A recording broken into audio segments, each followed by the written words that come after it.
Dostoevsky wrote in one of his books and in his style how he was amazed of how we as a people and the world still exist, as fragile as we are and with such evil amongst us, because it is so hard to build yet so easy to destroy.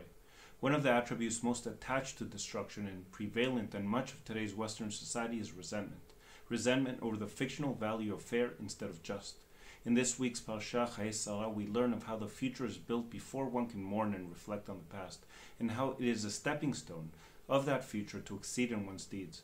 One stunning example is how the Torah goes into such detail and also repetition of several events. Eliezer, Avram's most trusted servant, is tasked with finding Yitzchak a suitable wife from Avram's family and not from the Canaanites. If we follow the story, we see that Eliezer's thoughts or imaginations are less than what reality holds. Regarding the angel that Avram tells him will go ahead of him, when relating the story to Lavan, Eliezer says the angel went with him. When Eliezer imagines how he will ask for water from a girl that comes to the well and how he expects the chosen girl to offer his camels water as well, what ends up happening is that Rivka not only quenches Eliezer's thirst, but then makes rounds of trips to the well to make sure all the camels are fully satisfied.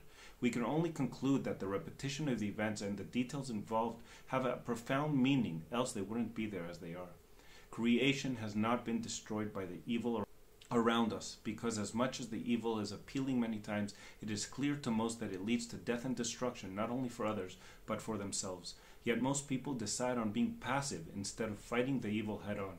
Eliezer, as I see it, was a passive passerby who related events in their simple form, even when addressing Avram's God and not mentioning him as his own God as well. Avram and Rivka, though, stood out in doing more than what was even imagined by a passive mind. They went out of their way to bring light and fight evil, and that's why they, and not others, are our foundations. We must always look forward to the future and always take an extra step in our good deeds as our fathers and mothers did before us. Shabbat Shalom.